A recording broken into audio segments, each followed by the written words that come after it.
So apparently there's something going on between the cartel and the American, I guess. Pete, good morning to you, first of all. Good morning. Good morning. So the president Great to see you all. Good to see you too. Thanks for your service. The president put that video of him eviscerating, blowing up that boat coming across with all of the drugs on board. Mm-hmm. And the president said on social, on Truth Social, let them be on notice to anybody bringing drugs to the U.S. Beware. That's right. You know what's crazy? Before Asman went on his hiatus, I remembered him saying whenever it came to a lot of other places that do the illegal immigration, that did the immigration that the people didn't want. Eventually, it's gonna go from stop sending the boats to turning the boats around to sinking the boats. Boys, I would like you to bear witness to yet another Asmongold truth. So the president is sending a message to other cartels, right? A very clear one. I can tell you that was definitely not artificial intelligence. I watched it live. We knew exactly who was in that boat. We knew exactly what they were doing. I'd imagine there were some illegal immigrants in that boat too. Probably some for the skin trade, I'm sure. It sucks, but maybe you shouldn't have been breaking the law. Exactly who they represented, and that was Tren de Aragua, a narco-terrorist organization designated by the United States, trying to poison our country with illicit drugs. Last year, under the Biden administration, all 4 years, 100,000 Americans died from drug-related. Look at all those fucking drugs. That's all drugs. All those packets of drugs. From drugs, from the use of drugs, many of which poured in from Central and South America through our southwest border. Now, we're sealing the border.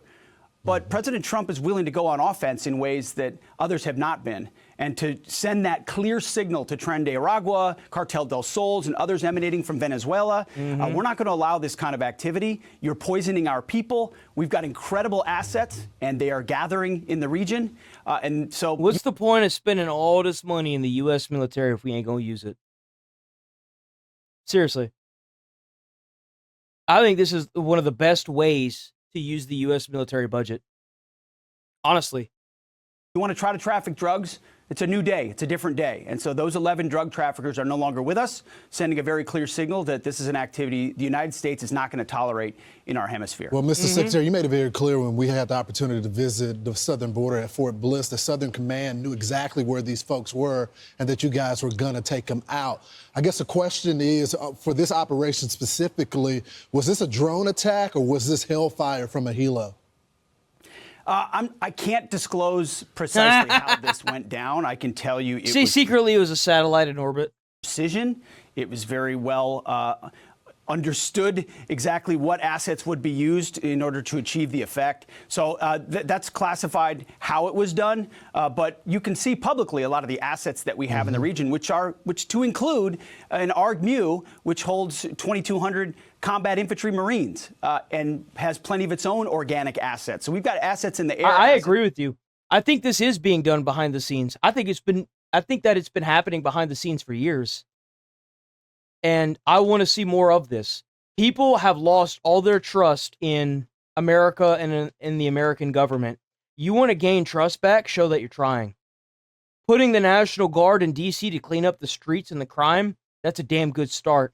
Getting all these illegal immigrants out of here so that way we can pop some of these housing bubbles and lower the cost of living, that's a damn good start. Showing that you're actually trying to kill these fuckers that are trying to come up in here and give millions of thousands of Americans this fucking drugs, these poisons, and overdose them. That's a damn good start. It really is. Water assets on ships, because this is a deadly serious mission for us, and it won't stop with just this strike. Anyone else trafficking in those waters who we know is a designated narco-terrorist will face the same fate. And it's important for the American people to protect our homeland and protect our hemisphere. So their leader, Maduro, who we put a $50 million bounty on his head, has called out to China for help in this. And China's condemning the U.S. And saying, I shouldn't use the word condemn. They're warning us we should look out for the different countries' integrity. Are you worried about China and their relationship with Venezuela? And how will that affect our... I don't give a fuck about Venezuela or China. If you got another country threatening you or warning you Well, here's the thing. That shit is meant to come into America and kill Americans. Fuck you. That's exactly how I feel about it. Don't fucking threaten the Americans. This is what we've wanted for years. It's not what the president wants, it's what we wanted, motherfucker. You fuck with one of us, you fuck with all of us. We're tired of seeing our fucking communities go to this fucking rot.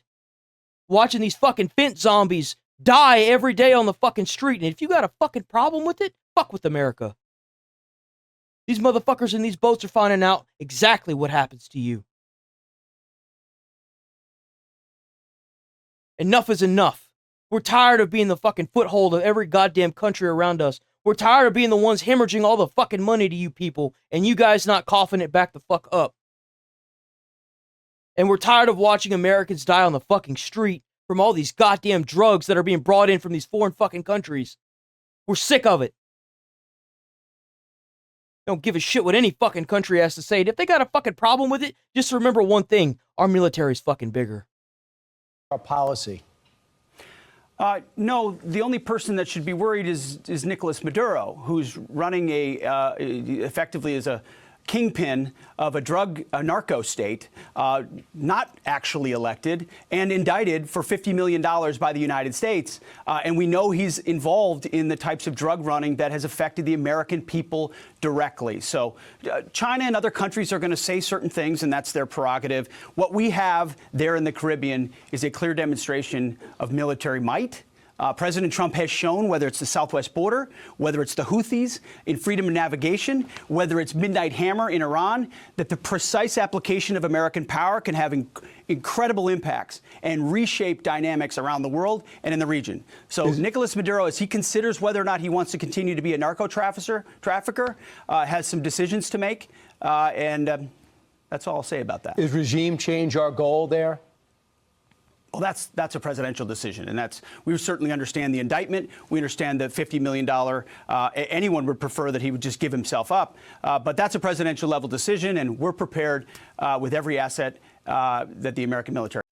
Well, unfortunately, the weakness of the previous administration has driven Russia and China closer together. That was a terrible development of a lack of American leadership and a lack of American strength, and you saw it around the world, and it manifests in what we saw on TV last night. But that's why President Trump has charged us at the Defense Department to be prepared to rebuild our military in historic ways, to restore the warrior ethos and reestablish deterrence. Not because we seek conflict, we do not, and we've been clear about that with China or Russia or others, but because by being prepared, you prevent it. You ensure that the American people and the homeland are safe, and demonstrations of parades are fine, but they don't hopefully manifest in actually military conflict. So we know what they believe and what they're about.